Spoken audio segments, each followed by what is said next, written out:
Hello la team! J'espère que vous allez bien, j'espère que vous avez passé une agréable semaine. Moi, je suis hyper contente, je suis méga contente de faire cette vidéo parce que c'est un sujet que j'aime beaucoup. Aujourd'hui, on va parler de la colocation. C'est une stratégie que j'ai appliquée quand j'ai commencé à investir dans l'immobilier. Ça peut être une véritable dinguerie en termes de rentabilité, mais il y a aussi de grosses galères. Aujourd'hui, je te fais un débrief 100% transparent, je te présente les avantages, les inconvénients et tu verras si c'est quelque chose qui est fait pour toi ou pas.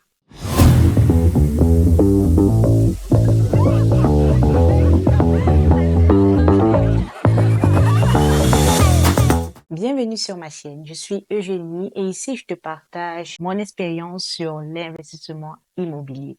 Je partage avec toi mes erreurs, mes galères, afin que toi aussi tu puisses te lancer et surtout ne pas reproduire les mêmes galères que moi, que tu te lances de façon sereine, que tu aies plus confiance et que tu commences à développer du cash grâce à l'investissement immobilier. Donc la première chose en termes d'avantages que moi je peux noter dans la colocation, c'est bien sûr la rentabilité. L'avantage, c'est que tu vas vraiment investir dans un bien qui a une grande surface et tu vas pouvoir créer un nouvel espace, notamment une nouvelle chambre, par exemple. Et à ce moment-là, tu vas faire une location à plusieurs personnes.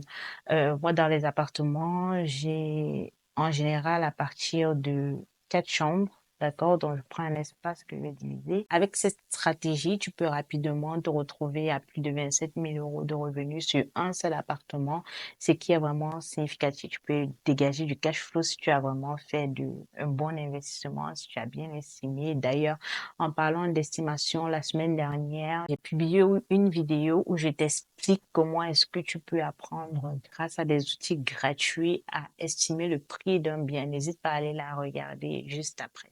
Donc, comme je te disais, tu peux faire vraiment de grosses rentabilités avec la colocation et c'est une stratégie qui est souvent intéressante pour les personnes qui débutent parce que la plupart cherchent à avoir des compléments de revenus et c'est quelque chose qui correspond parfaitement à ce qu'elles recherchent. Donc, c'est quand même un avantage non négligeable qui peut négliger le cash. Le deuxième avantage que je vais noter, c'est la demande.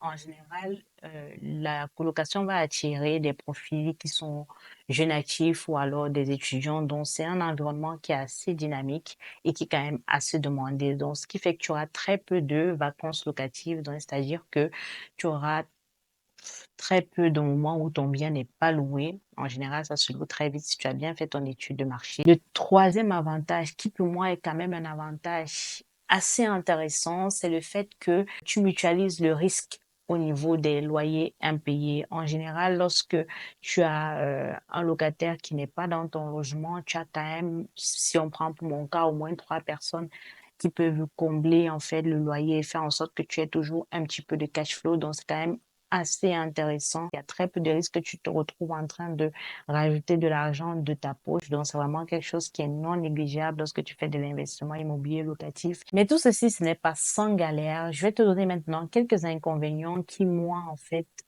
ont fait en sorte que je commence à ne plus vraiment trop m'intéresser à ces stratégies. Le premier inconvénient que moi, je vais noter, c'est la gestion active. La colocation, ça demande quand même de prendre le temps au lieu d'avoir un locataire, tu as quand même 4 locataires à gérer d'un coup dans l'appartement, ce qui fait en sorte que souvent tu vas avoir des états des lieux à faire, tu vas avoir des courses à faire, par exemple, pour remplacer des choses qui sont cassées, des réparations. Enfin, ça peut arriver quand même beaucoup plus que lorsque tu loues de façon classique. Donc ça, quand même, il faut tenir compte de ça, ça demande le temps. Il y a de l'argent, mais ça demande le temps.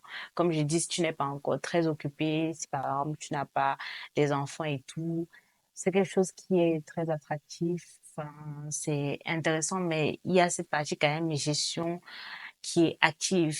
Parce que le deuxième inconvénient, justement, c'est qu'il y a beaucoup de turnover dans les personnes qui arrivent et qui repartent souvent, vu que elles ne restent pas pour longtemps sur le marché, comme je dis, qui est vraiment très dynamique, ce qui fait que tu seras très souvent en train de faire des états des lieux d'entrée, des états des lieux de sortie. Donc, Comme j'ai dit, c'est vraiment de la gestion active. Donc ça, c'est vraiment deux gros inconvénients qui, moi, petit à petit, ont commencé à me refroidir au niveau de la colocation. J'ai commencé à m'intéresser maintenant à plusieurs autres types d'investissements. Aujourd'hui, j'ai plus un profil patrimonial qu'un profil qui veut chercher à gagner beaucoup de revenus. Il faut savoir que lorsque tu fais l'investissement immobilier, tu peux gagner des compléments de revenus tout de suite. Mais si tu veux du vrai cash flow, la stratégie que tu auras pour gagner de l'argent en termes de cash flow ne va pas t'amener vers le même type de bien que si tu veux gagner de l'argent avec de la plus-value, par exemple. Tu vas chercher un certain type d'endroit, parce que si tu veux du cash flow, c'est pas des endroits qui vont prendre de la valeur vraiment rapidement. C'est pas des zones rouges qui vont te donner du cash flow en général.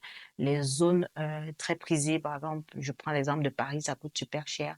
Donc pour dégager du cash flow, ça va être quand même assez difficile et le ticket d'entrée, ça va être cher, donc c'est compliqué. Donc tu comprends que les stratégies ne sont vraiment pas pareilles. Donc il faut bien faire attention à ça si tu veux te lancer aussi dans la colocation ou bien de façon générale dans une stratégie de cash flow. Le troisième inconvénient, c'est les conflits. C'est vrai que je n'en ai pas eu beaucoup, mais je sais qu'il y a beaucoup de personnes qui ont ces cas-là où tu as une personne qui se plaint, ça fait en sorte que les locataires finalement vont quitter ton appartement parfois quand il y a de gros conflits.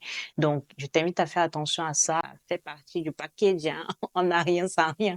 Si tu veux de la rentabilité, tu vas prendre aussi les contraintes qui vont avec. Donc, c'est comme ça que ça se passe, mais ça reste quelque chose d'assez intéressant. Maintenant, je vais te donner quelques conseils si tu veux te lancer dans la colocation. Donc, la première chose que je vais te conseiller de faire, c'est de bien sélectionner tes profils. Ne t'empresse pas, en fait, de mettre quelqu'un dans ton bien. Par exemple, si tu galères à le louer, sélectionne bien tes profils, fais attention à la façon dont la personne est éduquée, la façon dont la personne te parle, pour essayer d'évaluer quel type de personne tu auras dans ton appartement. Parce que faut faire attention à ça. C'est de la colocation dont les personnes sont appelées à vivre ensemble. Donc, sois quand même assez rigoureuse lorsque tu vas faire ta sélection.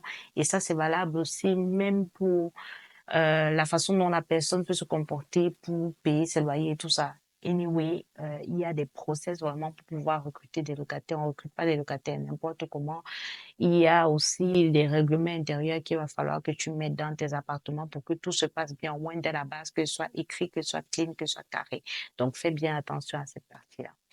Le deuxième conseil que je vais te recommander, c'est de faire des baux individuels. Donc, il faut pas chercher à mettre des personnes dans ton appartement, par exemple, qui soit sont très proches, qui veulent intégrer le logement avec un bail commun. Donc ça, chacun a son bail. Idéalement, tu prends des personnes qui ne se connaissent pas. Franchement, c'est mieux. Le dernier conseil que je vais te donner, c'est d'automatiser au maximum. Comme je le disais, tu dois avoir des process, tu dois faire en sorte que la gestion te prenne le moins de temps possible au fur et à mesure. Tu dois rédiger, avoir des templates pour tout ce que tu as fait dans la gestion de tes appartements et ceci va te permettre d'enchaîner des investissements très rapidement et de ne pas être dégoûté aussi par l'achat de tes biens. C'est ça que j'ai dit aux personnes que j'accompagne.